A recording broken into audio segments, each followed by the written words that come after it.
अस्सलाम वालेकुम, आदाब। वन टीवी के उर्दू खबरनामे में आप सबका इस्तकबाल है। मैं शहबाज। आगे बढ़ने से पहले देखेंगे हेडलाइंस। वज़ीर आला रेवंत रेड्डी ने अपोजिशन लीडरों को गद्दार करार देकर इंतखाबी मुहिम में सख्त दिया पैगाम। मरकजी वजीर किशन रेड्डी ने तेलंगाना हुकूमत पर तनकीद करते हुए तरक्की की कमी का इल्जाम आयद किया। राहुल गांधी ने वजीर आजम मोदी पर धरावी प्रोजेक्ट को लेकर हमला किया। कहा एक है तो सेफ है का ताल्लुक अडानी से। रणदीप सिंह सुरजेवाला का महायुति हुकूमत पर सख्त हमला। गुंडागर्दी और बदअनवानी के इल्जाम किए आयद। उद्धव ठाकरे ने अडानी के हक में हुकूमत के फैसले को वापस लेने का किया ऐलान। अब खबरें तफसील से। वज़ीर आला रेवंत रेड्डी ने नांदेड़ जिले के भोकर असम्बली हलके में मुनक्किदा जलसे आम से खिताब करते हुए एकनाथ शिंदे, अजीत पवार और अशोक चौहान को गद्दार करार देते हुए उनसे इंतखाबी मुकाबले में सबक सिखाने की अपील की। उन्होंने इल्ज़ाम आयद किया है कि यह अपोजिशन रहनुमा गुजरात के गुलाम बन चुके हैं और अपनी सियासी मफादात के लिए मराठा कौम की बहादुरी को नज़रअंदाज करते हुए अपने साबिका रहनुमाओं के साथ गद्दारी कर रहे हैं। मराठा बिरादरी के अजीम तारीख को याद करते हुए रेवंत रेड्डी ने राह दहिंदगान से दरखास्त की है कि वह इन कायदीन को शिकस्त दे जिन्होंने अपनी ज़ाती मफाद के लिए पार्टी और आवाम के साथ गद्दारी की। कर गए, मगर उन्हें उनके बेटा उद्धव ठाकरे जी को पीठ में चूरा भोंक कर गद्दार कर दे के गुजरात के गुलाम बन गए उन्होंने। और अजित पवार, उनके चाचा शरद पवार ने खुद के बेटी को मंत्री नहीं बनाए, मगर भाई का लड़का, खुद का लड़का समझकर अजित पवार को वो मंत्री, उप मुख्यमंत्री बनाया। मगर वापस में अजित पवार ने क्या किया, चाचा को धोखा देकर पीठ में चूरा भोंक के, वो भी धोखा दे के आज गुलाम बन गए गुजरात के। और तीसरा, इनके बारे में मेरे से ज्यादा जानकारी आप लोगों को है, क्योंकि इनको 2 बार मुख्यमंत्री बनाए, संसद बनाए, विधायक बनाए। उनके फादर को भी महाराष्ट्र के मुख्यमंत्री बनाए। कांग्रेस पार्टी ने गली से लेकर दिल्ली तक जो नौकरी, जो कुर्सी देना है, अशोक चौहान साहब को सब कुछ दिया हुआ है कांग्रेस पार्टी और गांधी परिवार ने। उन्हें वापस क्या किया, अपने को, गांधी परिवार को, कांग्रेस पार्टी कार्यकर्ताओं को, खासकर ये नांदेड़ पार्लियामेंट क्षेत्र में जितने उनको मदद दिया हुआ है, सबको धोखा देके, सबके पीठ में चूरा भोंक के आज जाके मोदी के सामने गुलामगिरी कर रहा है। मैं पूछना चाहता हूं ये भोकर के जनता से, अगर कहीं बाहर गए आप लोग, आप कहां से आए बोले तो आप भोकर से, या नहीं तो नांदेड़ क्षेत्र से आया बोले तो आपके नेता कौन है, अशोक चौहान, ऐसा कुछ बात आए तो आप सर झुकना पड़ता, क्योंकि ये धोखेबाजों का अड्डा बनाने के लिए कोशिश कर रहे हैं। एकनाथ शिंदे जी ने, अजित पवार ने, अशोक चौहान ने ये महाराष्ट्र राज्य को एक धोखेबाजों का अड्डा बनाने के लिए कोशिश कर रहे हैं। हर केस ऐसे नहीं होने देना, क्योंकि हर मिनट यहाँ से कोई भी कुछ काम है, बच्चों पढ़े लिखने के लिए हैदराबाद, खासकर तेलंगाना आते रहता है। मैं उन लोगों से बातचीत करते रहता हूँ, पूछताछ करते रहता हूँ क्या हो रहा है, क्या करना साहब, हमारा इतिहास अलग है, इसके धरती का पुत्र वीरों का धरती है, मगर आज धोखेबाजों का, गद्दारों का अड्डा बनाने के लिए ये लोग कोशिश कर रहे हैं। ये दुखी की बात है, इसीलिए इस क्षेत्र से ये गद्दारों को सबक सिखाना है। यहाँ ये विधानसभा से एक कांग्रेस पार्टी कार्यकर्ता, एक किसान का बेटा, आपके भाई गरीब परिवार से आया, आज इन्हों टक्कर ले रहा है एक अमीर बोले तो कितना पैसे है, कितना धन है, खुद को भी हिसाब किताब पता नहीं है, उतने कमाया वो आदमी आज भोकर से चुनाव जीतने के लिए कोशिश कर रहा है। उनका हिम्मत एक ही है, पैसों का हिम्मत है। अगर चाहे तो शराब पिलाएंगे और पैसे बांटेंगे।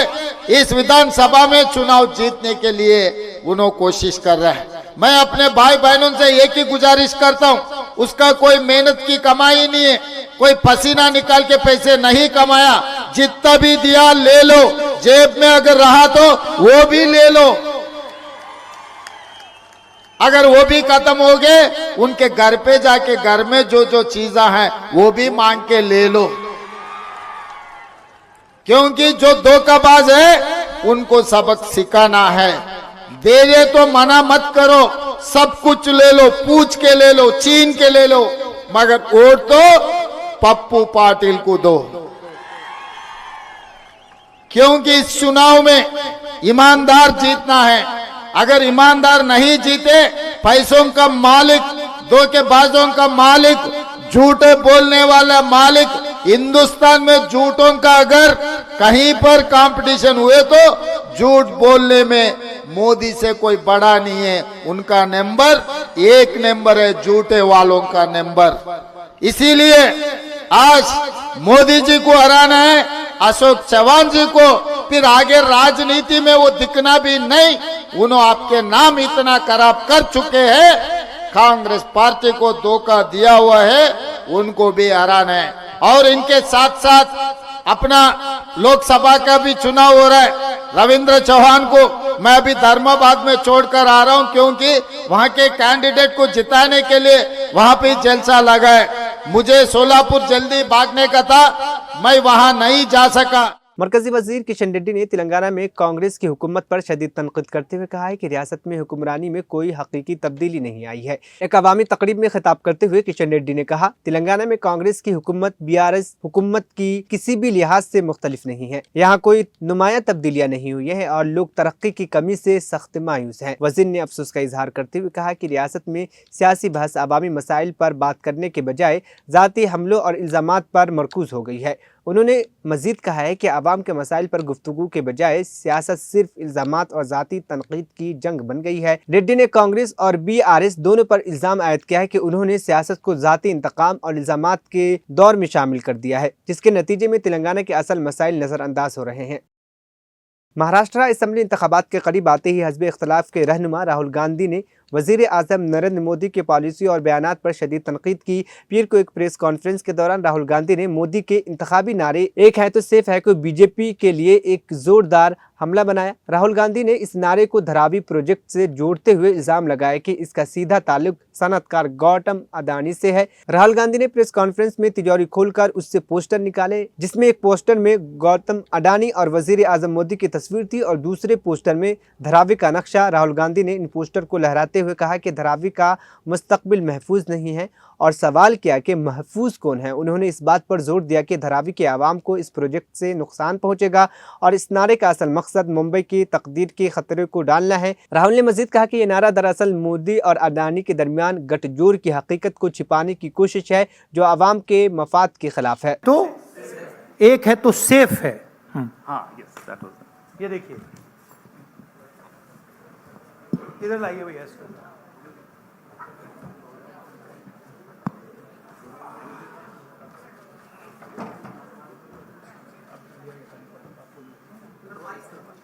ये है नरेंद्र मोदी जी का एक है तो सेफ है। ये देखिए, एक है तो सेफ है।